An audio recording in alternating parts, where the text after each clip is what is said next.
It wasn't always pretty, but the Buffalo Bills find a way to get the job done, still leading the AFC East.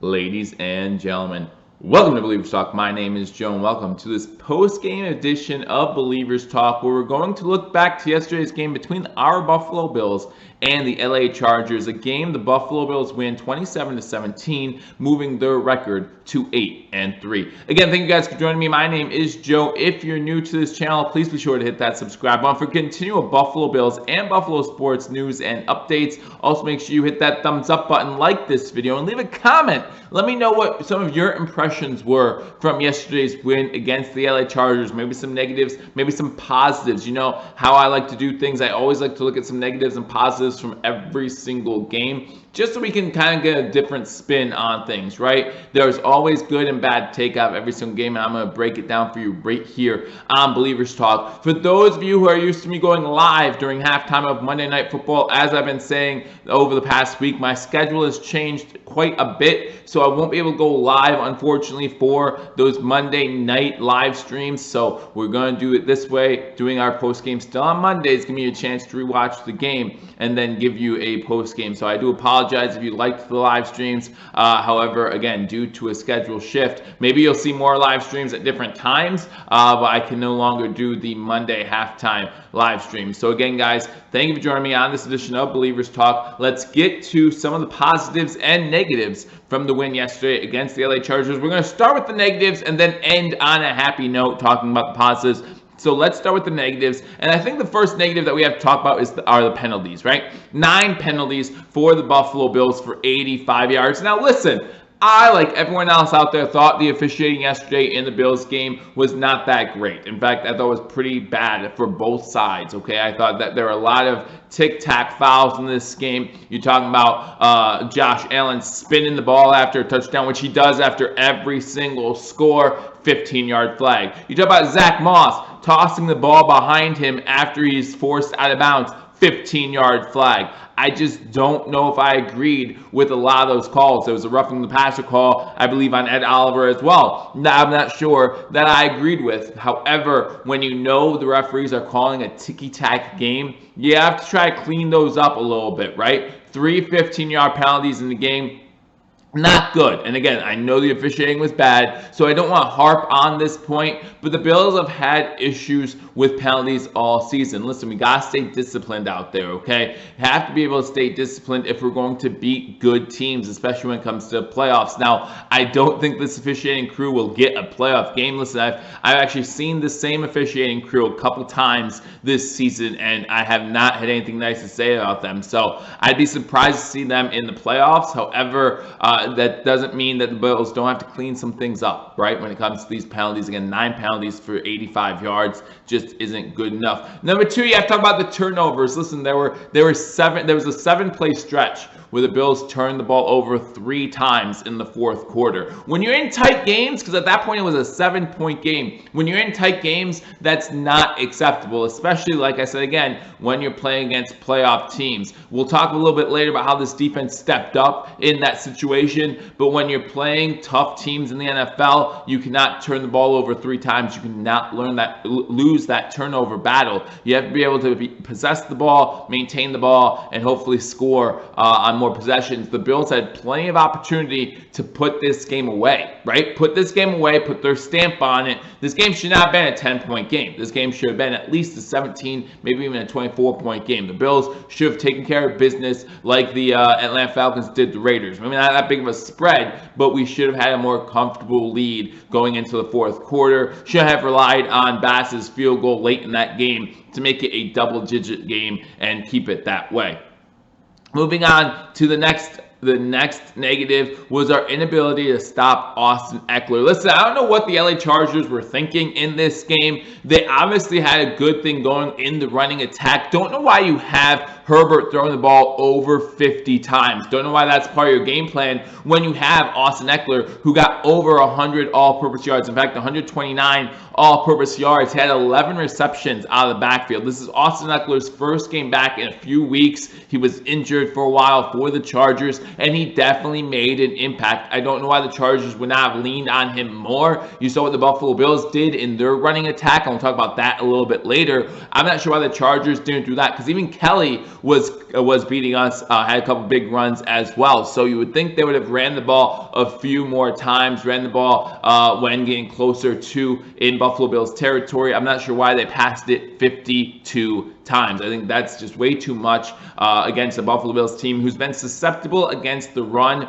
pretty much all season long. You trust that secondary a little bit more than you trust that run defense right now. But again, Austin Ekeler, you need to be able to stop him. 129 all-purpose yards. And then my last negative, you have to talk about Joey Bosa. Listen, Joey Bosa is one of the best defensive ends in the game, okay? So I'm not saying you would have to stop Joey Bosa, but when you're talking about 6 tackles for a loss, when you talk about 3 sacks, especially that sack of Matt Barkley. Matt Barkley comes in for 1 play, and no one blocks Joey Bosa. Makes you wonder if Matt Barkley didn't pick up the last tab at dinner or something, because, man, they did not block Joey Bosa at all. Joey Bosa welcomed Matt Barkley into the game with a huge sack, and luckily he only played in 1 play before Josh Allen came back into the game. But we needed to do a better job against Joey Bosa. The offensive line did decent for the most part. However, when you look at a guy like Joey Bosa, you needed to do better. Listen, these defensive ends are only going to get better and better, right? When you're talking about playoff caliber teams, when you're talking about the Steelers who have a great defense, you're talking about some of these other teams who have great defenses, they have great defensive ends too. So we're going to have to do a better job against the elite defensive ends of the game. Again, Joey Bosa, 3 sacks, 6 tackles for a loss. Need to do a better job cleaning that up. But let's talk about some of the positives from this game. There are plenty of positives to lean on. First and foremost, today is Victory Monday, so that's a positive. We got the win, went to 8-3, and still lead the AFC East by a game over the Miami Dolphins. Tough schedule coming up. We have San Fran on Monday night. I mean, we need to figure out where we're playing that game. But we have San Fran on Monday night next week. But then you're talking about a game against the Steelers. You still have the Patriots. You have Denver in Denver. We saw what they can do when in Denver. They'll probably have one of their quarterbacks back by that time. And then you also still have the Miami Dolphins the last week of the season. So still plenty of time in the season for the Dolphins to come from behind, catch up on the Buffalo Bills. Now, the good news is the Bills can finish 3-2, and as long as they beat either the Patriots or the the Patriots or the Dolphins, one of those 2 games in that 3 wins will win the division. Right now, the Buffalo Bills 4-0 against the division. The Miami Dolphins already have 2 losses in the division, so as long as we do better there, we can tie the Dolphins.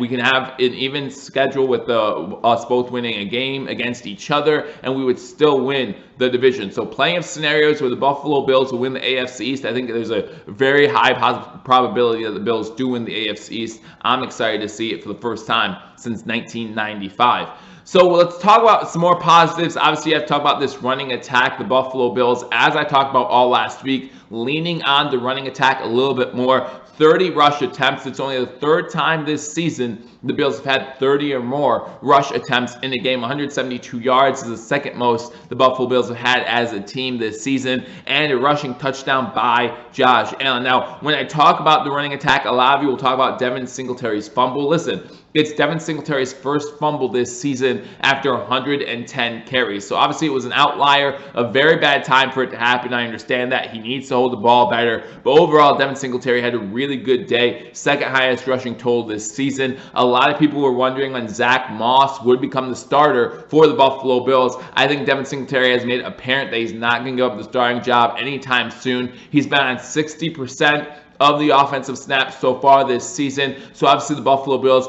relying on him a little bit more than Zach Moss. 11 carries in yesterday's game. And again, just a great game overall. His 2nd highest carry or yards this season. Overall, the Bills had 30 rush attempts for 172 rushing yards. Only game where they did better was that game against New England. I think that this is just the beginning of what this running game can do. And I think they're going to continue to show that as we talk about going into December football. Talk about playing the 49ers, talk about playing the Pittsburgh Steelers. I think we're going to have a lot of rushing attempts in that Pittsburgh Steelers game.